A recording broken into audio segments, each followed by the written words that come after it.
Hey, hi everyone. Today we have Jenny O'Brien, who is an M1, and she uses the pronouns she, her, hers. Today we're going to be interviewing her about the reapplicant process. So before we start, Megan, could you introduce yourself? Yeah, of course. Hi, my name is Megan Ash. I'm the graduate assistant at the Health Professions Advising Office. I've been working here for the past 2 years, advising pre-med and pre-dent students. And I have also helped with reapplicants during the committee cycle. So yeah, very excited to be here and have this conversation with you, Jenny. Yeah, great. And I'll just give a quick introduction. My name is Grace. I'm an undergrad here at Maryland, and I'm going to be help facilitating this conversation today. And I'm super excited to have Jenny here because I know she brings a wealth of knowledge in terms of reapplying and the application process in itself. Before we get started officially, Jenny, could you give us a brief introduction about yourself, maybe when you graduated Maryland, where you're at now, and then give us a general timeline of like when you applied and reapplied. Sure, yeah. So I went to Maryland from 2014 to 2018. I graduated the spring of 2018. And right now I'm a first year medical student at the University of Maryland School of Medicine. So that's been really fun and exciting. But yeah, in terms of my application process, I graduated spring 2018. My goal was to take 2 gap years. And so my first application cycle was the 2019 to 2020 cycle. I did not get accepted that cycle, so I reapplied again the next year, 2020 to 2021, and then got accepted that year. Awesome. Yeah, if you don't mind sharing, would you be able to talk about like maybe a hole that you identified in your application the first time around? Yeah, definitely. So I think for me, the first time I went through the application cycle, I think I applied to like 13 schools. I got one interview offer and then did not get an admission to that school. And then the second time I applied, I got three interview offers fairly early on in the cycle, which was different from my first cycle. And then I got accepted into Maryland, and then I didn't do my other interviews. So just so people are familiar with what happened for me, but when I didn't get in the first time around, for me, I think it was three big things. It was, I don't think I wrote my personal statement and my primary application in general very well. I didn't ask for a lot of help editing it because I didn't want to bother people, which I think is a common mistake people make. And I waited a little bit too long to start it. So by the time I submitted a draft to the pre-health advising office for the committee letter application, that was like my first draft, and I certainly changed a lot. So I didn't actually get very good feedback because I ended up changing my personal statement so much. So the number one biggest thing I would say for me when I looked back through my application is my writing was not super strong. And that's the biggest thing that I changed. Another thing was I made an error in filling out the application because you hear a lot, you want to get it done as soon as possible.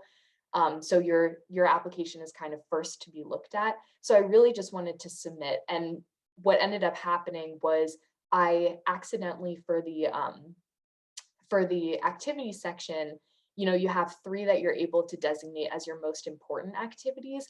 And I assumed, I thought that the 1,325 characters that you get for the section that you deem most important was the only characters you got, but it's really an additional 1,325 characters. So I actually ended up leaving that top 700 character section blank on those three most important activity section. And I think that that error really, is just one more reason why an admissions office can look at my application and just kind of put it aside. So that was another thing. Read the instructions, make sure you know everything exactly how it's supposed to go. That's very important. Take your time. That's really, really important. And then the third thing for me in my application is I didn't have as much volunteer experience. That's definitely something HPAO told me about when I came in, but in my mind, I knew the volunteer experience that I had, and the biggest one was being a leader in Vintage Voices, which is a singing group on campus. And for me, I knew that Vintage Voices was very service heavy. So in my mind, that really did satisfy my volunteer requirements. But the way that I wrote about it on my first application, it definitely came across as more of just a traditional singing group.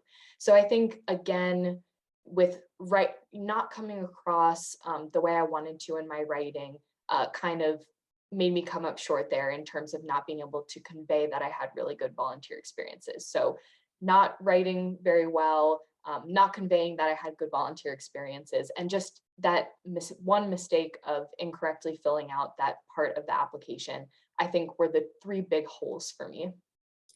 And in terms of writing, because it sounds like a lot of it had to do with just the way that you articulated your narrative and framed your experiences, how did you go about improving that the second time around? Yeah, that's a really good question. I think for me, so I went through my application with the pre-health advising office, came up with those, and it was pretty evident just as soon as I read through my application, it was pretty evident that I really needed to work on my writing. So the biggest thing I did, and I think I got this just from like, one of those pre-med blogs, we all read a ton of them. They said, pull up the AAMC core competencies list. I think it's like 12 or 13 core competencies, and compare your personal statement to the core competencies list and make sure it checks almost, if not all, of those boxes. And if your personal statement doesn't check all those boxes, make sure they're checked elsewhere in your application with your activity sections. So that's the biggest piece of advice I would give. It really helped me, was to make sure that I was writing to satisfy the requirements that the med school admissions offices look for. That's so, so important. I can't emphasize that enough. The second big thing I did to improve my writing, I definitely, in high school, they encouraged us to be kind of like poetic, flowery writers. That is certainly not how you should approach the personal statement.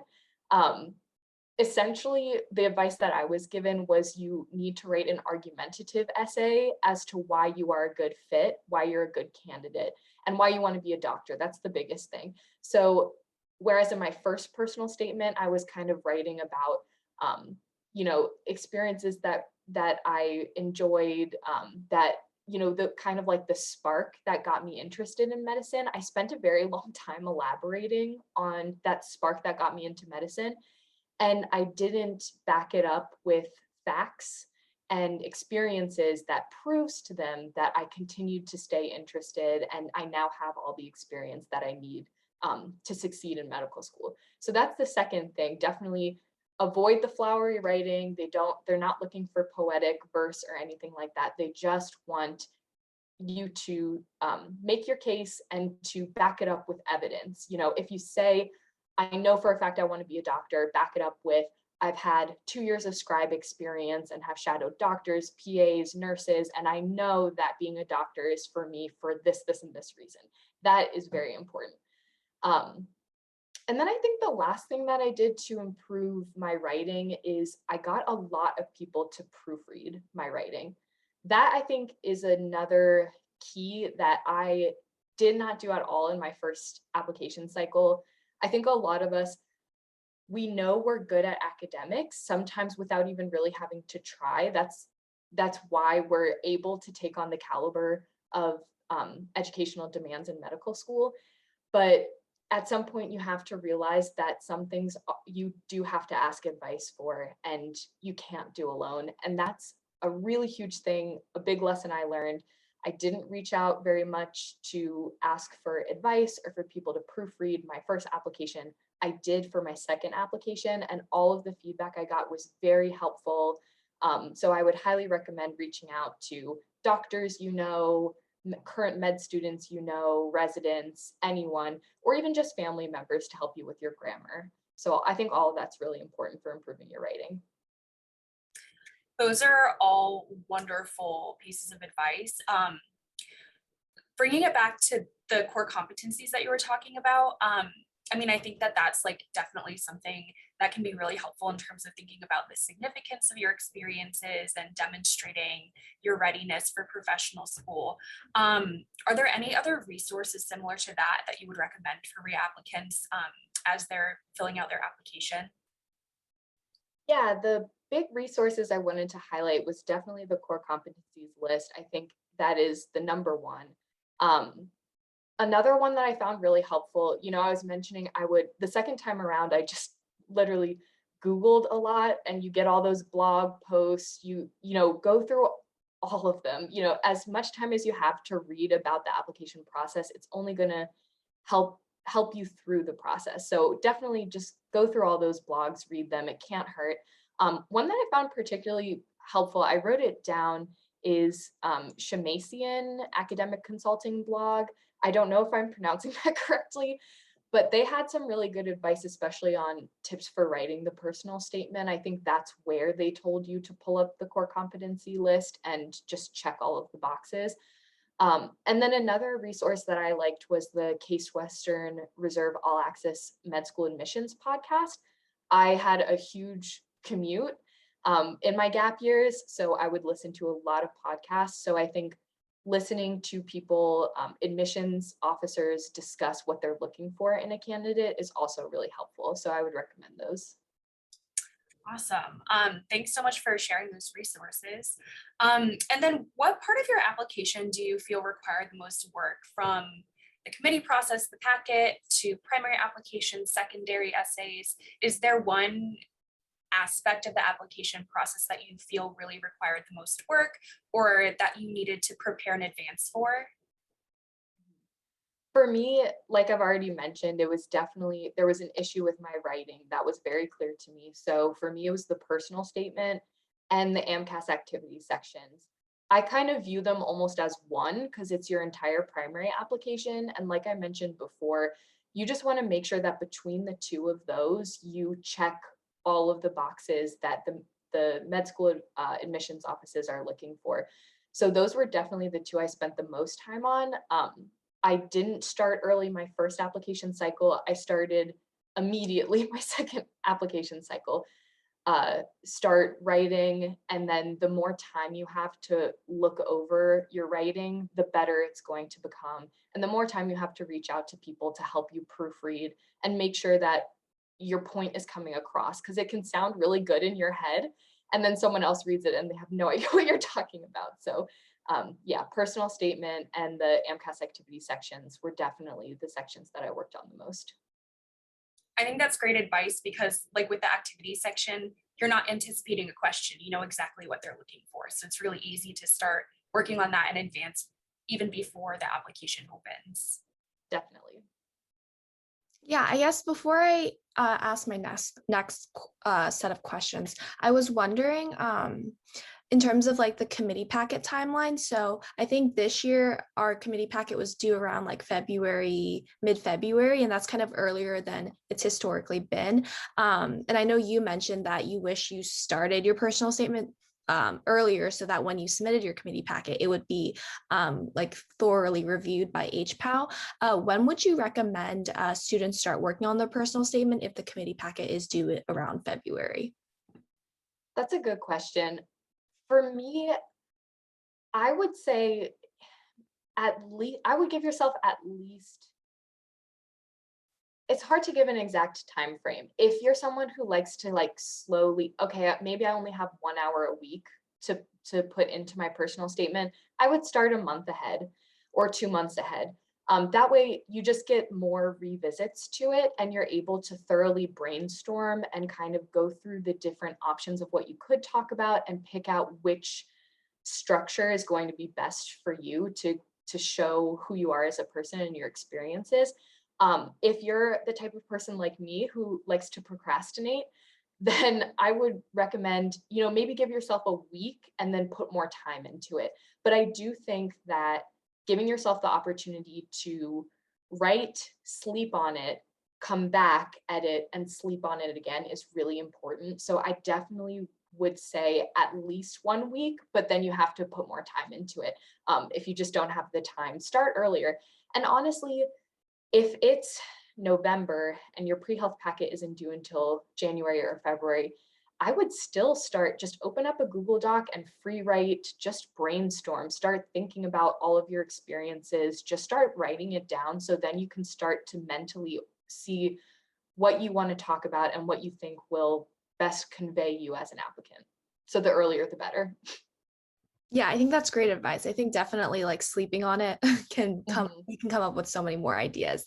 So I guess my next question is, in terms of reapplying the second time, I believe like the admissions committee knows that you reapplied a previous cycle. And so given that, do you have any advice for applicants about talking about being a reapplicant in their essays and interviews? Yeah, that's a really good question, and definitely something that I was afraid of as a reapplicant. I was told that the admissions office, they have records of last year's applications. They would know if you're a reapplicant. And I got really mixed reviews as to whether that would hurt your application or benefit your application. So first off, don't worry about it too much. I think that there's a lot of speculation as to whether it hurts or helps, and I don't think anyone truly knows for sure. But to put it in perspective, I applied to maybe 13 schools my first time around. I applied to maybe 27 schools my second time around to cover my bases.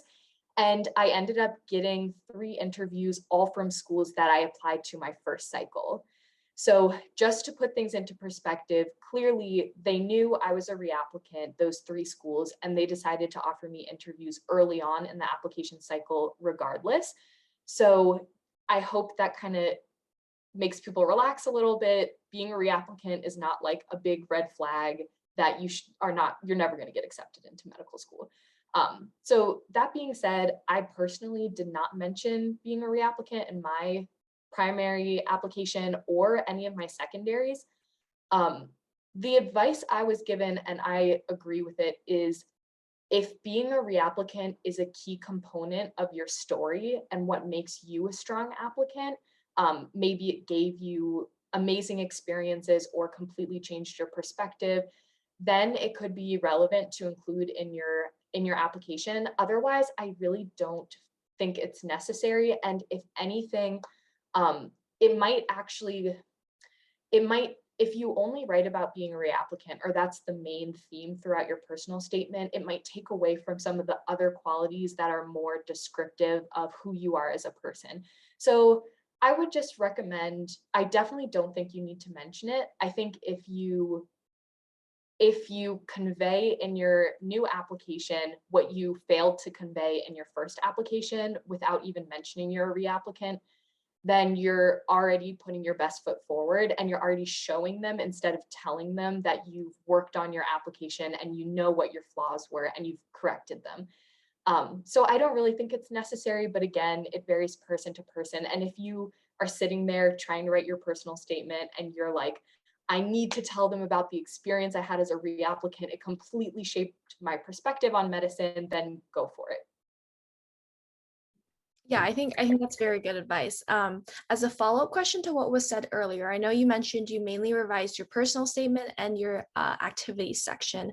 In terms of your primaries and secondaries, how much did you change? And if you didn't change much, how did you kind of ensure that your application didn't read the same as your first application? Yeah, that's also a really good question. I think you definitely do not want to submit the same application. For me, it's a little bit different because I did know that my writing was my weak suit. So I certainly completely changed my entire primary application. And I even rewrote almost all of my secondary applications. I had the essay prompts that I used the year before and what I wrote the year before, but I decided to kind of really significantly update those responses. So it's definitely, I was in a different situation than many people who, let's say you have a very specific gap in your application, like your MCAT score, then it's probably less important to update your writing.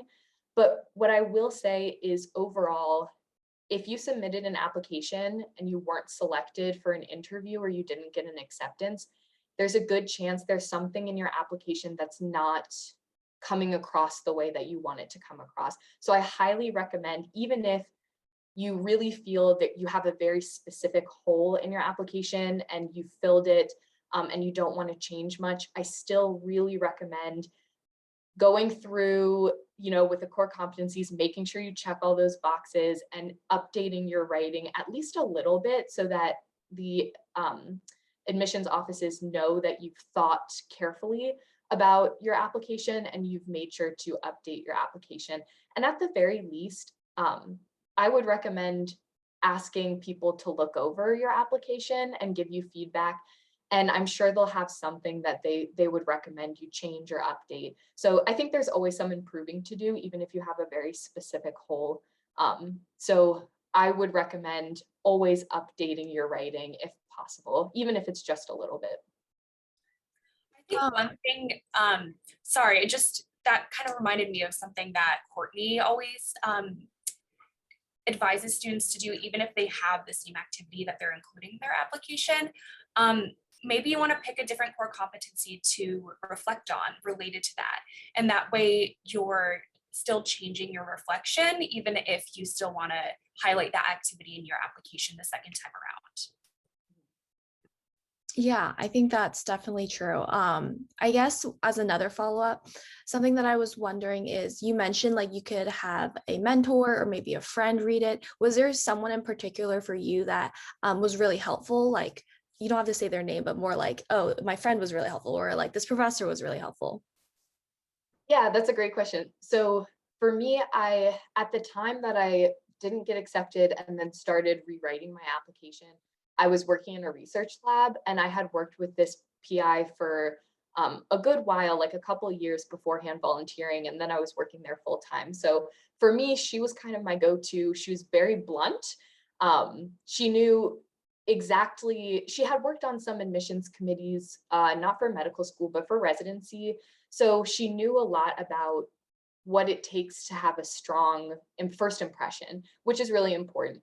And so she was kind of my go-to, and she was very kind, and reached out to some of her colleagues who also reached out to me and said, oh, feel free to send me your personal statement. I'd be happy to look over it and give you advice. So I definitely would recommend, if you have like a doctor you're shadowing, someone in the medical field, highly recommend reaching out to them.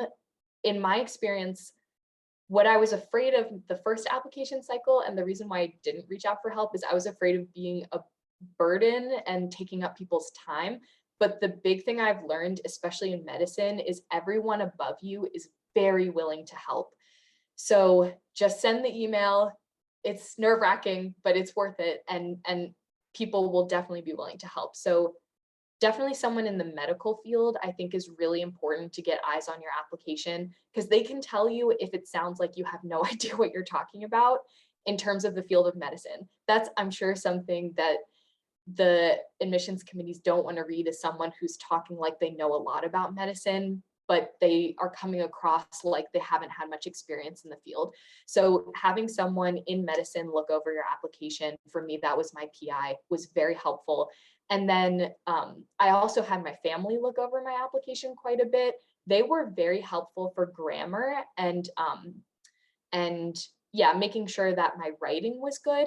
They started to give me some feedback on the content of my application. And there was a certain point where I had to set my boundary, and I was like, okay, I appreciate your feedback. I'm thinking about it. At the same time, I know more about the application process and what they're looking for than you do. And certainly my PI knows more about it than you do. So I kind of had to pick and choose which feedback I took.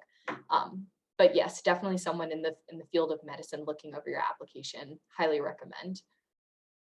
Yeah, and I think that speaks to the importance of like building your network in college, or building your network within the medical community. It's not just for letters of recommendation, but it's for these like informal like asks. And I think that your experience shows that perfectly. On a more positive note, is there anything you learned throughout that you wish you knew the first time when applying?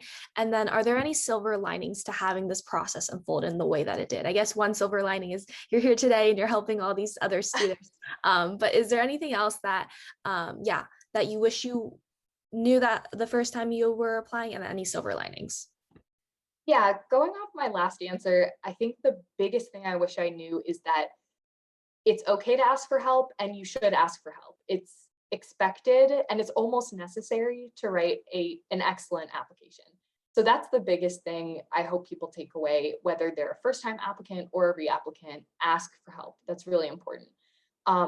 Another thing I wish I knew the first time around is just the amount of time and effort it would take to write a thorough application. I think for me, like I mentioned before, I'm totally the type of person who procrastinates, especially when it comes to writing assignments. So I expected it to take more effort to write a thorough application than, my college essays, but I didn't expect it to take so much time to really self-evaluate and make sure I was analyzing everything, all the experiences I had had, and presenting them in a really good way. So definitely, I wish I had known how much time and effort that takes, and I wish I had started earlier.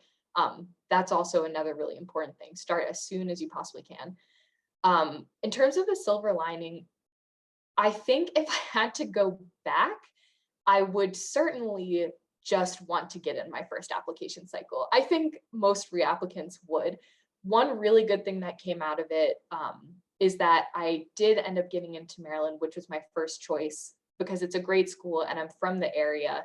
And so now me and my husband get to live in Maryland and we get to go see our family every weekend, which is a really important thing for both of us. So that's definitely a big silver lining. The school I had an interview with my first application cycle was in Philadelphia. So it definitely, I feel very grateful every day that I get to stay in Maryland and go see my family. That's been a big thing. And then another silver lining is that extra gap year that I did not want was still really helpful for me in my development as a person. I got to work full time in a research lab, and now I have a couple of publications from that. So I feel like I entered into medical school with even more experience than many of my peers. And although that experience wasn't totally necessary because my peers are also thriving, I think it's only helped to make me a better person, a more resilient person. And it's definitely given me a really great perspective of I'm very grateful to be here, which helps me get through some of the harder days studying. So that's also been a really good thing. Awesome. So one thing that I wanted to mention as well and kind of talk to you about is our new reapplicant process. So this year we're implementing a new process where instead of doing a file review on a packet, we're having these 30-minute reapplicant review meetings where we're really taking a deep dive into students' profiles and applications, and maybe like gaps in their applications, what they should be working on, identifying areas of weakness the first time that they applied. And really the purpose of this is to give them a conversation that we really felt was missing in the past, and also to make sure that students only reapply when they're ready. So we have a part of that policy where we're only guaranteeing one reapplication through our committee process, just to really encourage students to be reflective and intentional in when they apply based on when they're ready. So my question for you is, do you think that anybody could have talked to you out of applying when you weren't ready? Or do you think that you just needed to go through the process? Or like just in general for applicants that maybe do need to wait, do you think that's something that students should be mindful of, or that they could be talked out of it into waiting? Or do you think that it's something that really students just need to go through the process and learn for themselves? That's a really good question.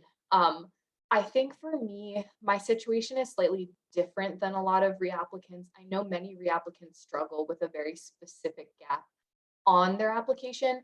For me, when I was discussing my first application with the pre-health advising office, there really wasn't any huge glaring gap or hole in my application.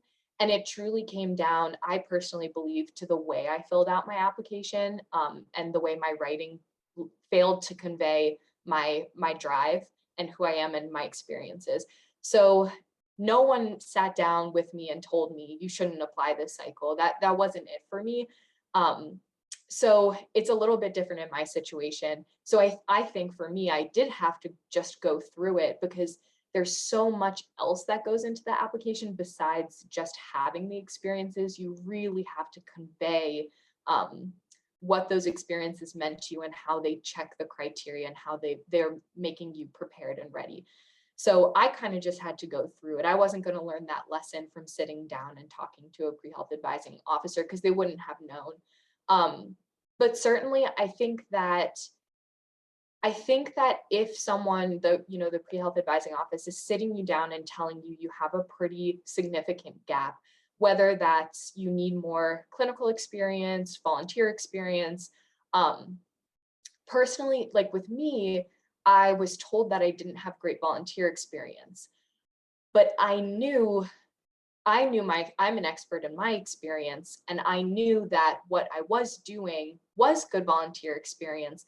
It's just that on paper, it could present as more of a singing group than a service opportunity. So I had to work harder to convey that my experience was indeed a service experience on my application, and it ended up working out for me. But certainly if you are truly lacking an experience, I would really recommend waiting.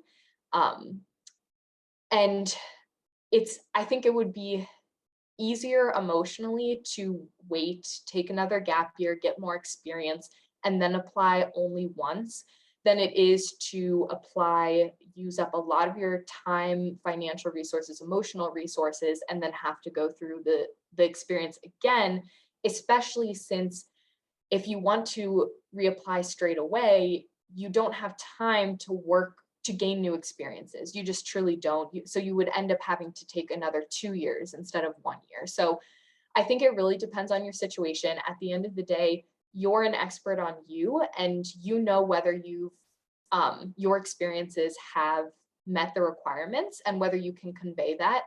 And if someone's telling you that you don't have the correct experiences and you know personally, okay, yeah, I don't actually have these experiences, I definitely think waiting and doing it once would be a much more pleasant experience than going through the application cycle, not starting to correct the gap, and then waiting until it's almost too late to start correcting it again.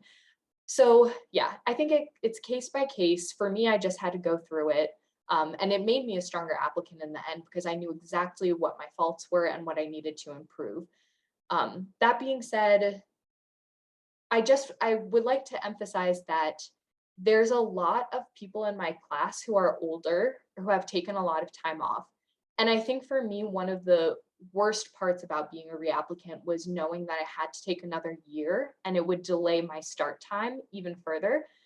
So for people who are in the very hard situation of deciding to wait to apply for the first time, my advice would be, there are people who do it. I was 25 when I started med school. I have classmates who are 28. I have 2 classmates who are in their 40s. So that extra time is certainly not going to count against you. And in the long run, it may actually help you and strengthen you. That's really great advice. I like that. And certainly what you were saying in terms of some applicants really just needing to think about the way they're articulating their experiences versus needing to take extra time to engage in experiences before they are prepared. I think that's really true. And one part of our reapplicant process that I think is going to be really helpful, particularly for students who maybe didn't get in the first time because of the way they're framing their application, is that we're having students send us a copy of their primary and their secondaries so that we can go over them really through, look at things and identify maybe ways that they're articulating a certain activity and provide advice on maybe how they want to reframe that. So we are hoping that through this new process, we're able to give more attention to that and really help provide that individual support to students. Yeah, I think what you said about making a good first impression is really important, because sometimes you could have a meaningful experience like you did, but just the impression itself could not come off that way. And I think that's really important for our applicants right now. Something that I think I hear often in advising sessions and things like that is, I guess, the disappointment that comes with being a reapplicant, or just the struggles of going through the application process. And do you have any advice in terms of wellness or in terms of just how you motivate yourself to get through such like, I guess, hard times? Yeah, that's a really good question because it is devastating. I will not lie, when for me it was I had one interview, but I got the interview invite a little bit later in the cycle, and it had been a while since I'd heard from them. So things weren't looking good. And then the day that I got that letter saying, we're sorry, but you didn't get accepted to this school, and that was my only interview invite, and I believe it was January or February at this point, I knew that was it for me, and I was completely devastated. And I ended up taking 2 or 3 days off of work just to go home and grieve, because you put so much time and effort into your application, and when you don't get in the first time, it feels like I'm never going to get in. And for so many of us, that it's our dream. We don't do this because we want to self-inflict horrible experiences on ourselves. We do this because we really want to be doctors and we know we'd be good at it. So I think for me, I needed to take those couple of days to really truly grieve the loss of my dream, essentially. And then after those 2 days of just kind of feeling sorry for myself, what really helped me get through was a change in mindset from grief to what can I do to improve. So for me, I switched pretty quickly from that, like taking time off, to throwing myself into improving my application, and working so hard on it is actually what got me through, because it felt like at least now I'm doing something, I'm being proactive. So I would definitely advise reapplicants, it's terrible, it's going to feel awful. And I'm sure some people are in that boat now where they may have just gotten that rejection letter, or they're just now feeling like maybe I won't get an interview this season. And it is a terrible experience, but I would really encourage people to try to channel that disappointment into improving. And if you're like me and you look through your application and you are able to reapply the cycle, and HPAO agrees that you're able to reapply the cycle, then I would recommend just channeling all of that disappointment into doing as much as you possibly can to write the best application you could possibly submit. That was really helpful for me. And then another thing is, once you click submit on your applications, it's very nerve-wracking and stressful to be in those waiting periods, because you're like, okay, I did everything I could. I channeled all of my energy into writing a great application. Now I am done and I just have to sit around and wait. So definitely find something that helps to relieve stress for you throughout the whole process, and also in the waiting process. For me, I really like doing yoga, so that was helpful to calm down. I also love mind-numbing TV. That helps to just turn my brain off. So when I would get stressed out, I was like staying up too late, writing my personal statement, or staying up too late thinking about people actively reading my personal statement in that in-between time. Just taking a break, stepping back from it, and taking a few breaths, do something relaxing, and then go back to it, because you're not productive when you're in that spiral state. So I'll say it's very hard. It's an awful experience, and I don't wish it upon anyone, but you can make it okay, and it's not the end of the world. That's wonderful advice. Is there anything else that you wanted to mention based on this conversation, or any other general advice that you have for either reapplicants for this cycle or future reapplicants? Yeah, I think going off that last question, I think the biggest thing is just be kind to yourself. So many people apply to medical school, and if you don't get in, it does not mean that you're going to be a bad doctor or you shouldn't be a doctor. All it means is that your application was not as good as the many other applications sitting next to you, and you can change that. That's the good thing. You can change that. So be kind to yourself. Don't try to internalize it too much. It's a really hard process. So even just trying is a feat in and of itself. And I did want to mention something funny that I thought happened at my orientation this past summer was that Dr. Quezada, who's the director of medical admissions at Maryland, she was giving a talk for us. And she told us that when she applied, she was a reapplicant when she got into Maryland. So I think that's a really important message. You know, people like her have made a very successful career, even though they were reapplicants. So if she can do it, if I can do it, you can do it too. I think that's so important. Yeah, and just remember, so be kind to yourself, ask for help, like I've mentioned before, it's so important. Make sure you're self-evaluating and showing all of the experiences that you've actually had. I know another struggle for me was talking about myself. I did not enjoy that. So just being able to actually put down on paper all of the great things that you've done, because I know everyone who applies to med school has done a lot of great things.